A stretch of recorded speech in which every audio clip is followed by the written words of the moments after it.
এই সিনেমাটা আসলে শুধু একটা সিনেমা না, এটার এক্সপিরিয়েন্স। এটা হলের মধ্যে আপনার ফুর্তি চলে আসবে একটা পর্যায়ে, আমার মনে হয় অডিয়েন্স এটাই বলছে। মানুষের এত ক্রেজ সিনেমাটা নিয়ে, মানুষ আসলে এরকম অস্থির হয়ে আছে দেখার জন্য। তো মানুষকে আমরা বলবো আপনারা একটু শান্তশিষ্ট থাকেন, উচ্ছৃঙ্খলতা করার দরকার নেই। আপনাদের কার জন্যই তাণ্ডব আমরা বানিয়েছি, তাণ্ডব আপনাদের কাছে আসবে, আপনারা ধৈর্য ধারণ করেন, আপনারা দেখতে পারবেন। আসলে এটা আমার অনুরোধ থাকবে, কেউ হল ভাঙচুর করা, টিকিট না পেলেও ভাঙচুর করতেছে, শো শুরুতে দেরি হলে চিল্লাচিল্লি করতেছে, মানুষ একটু বেশি এক্সাইটেড হয়ে গেছে। একটু বলবো যে সবাইকে ঠান্ডা থাকার জন্য। সমসাময়িক কালে সবচাইতে বড় রিলিজ এটা, মাল্টিপ্লেক্সগুলো এবং সিঙ্গেল স্ক্রিন সহ প্রায় 139-40টার মতো রিলিজ হয়েছে সবগুলো সিনেমা। তো 139টা হলের মধ্যে 133টাই হচ্ছে তাণ্ডব।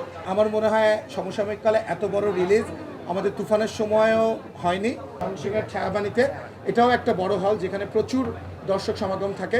সাউন্ডের একটু সমস্যা হওয়ার কারণে হল ভাঙচুর বা এই ধরনের ঘটনা, কিন্তু সবাই একটু ধৈর্য ধারণ করবেন। কোনো ধরনের হলের কোনো ধরনের ক্ষতি আপনারা করবেন না, এটা আপনাদের কাছে অনুরোধ রইল।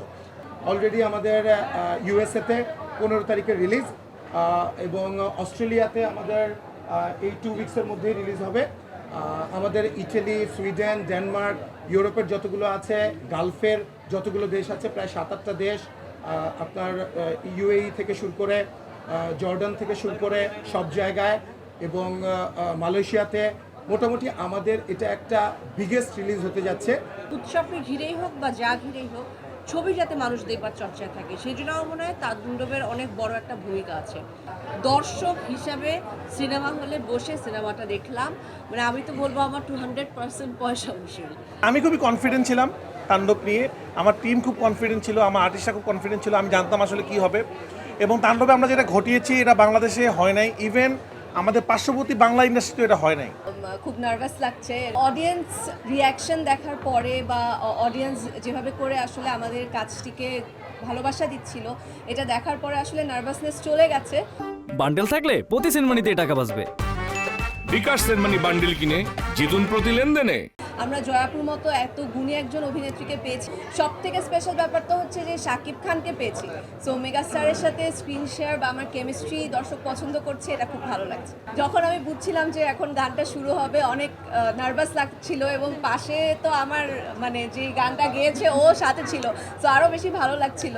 এবং দর্শক যেভাবে করে গানটার সময় আসলে লিচু বাগান বলছিল, সব কিছু মিলিয়ে আসলে দুর্দান্ত একটা এক্সপিরিয়েন্স। কি সুন্দর একটা ডেবিউ হলো, যেখানে ওর আসলে অ্যাক্টিং এবং ওর সৌন্দর্য, এবং যদি আমরা নাচের কথা বলি সেটা দেখাবো। আমরা এমনিতে সবাই জানি ও খুব ভালো নাচে, কত ভালো অভিনয়, বিলিভেবল অভিনয় করেছে।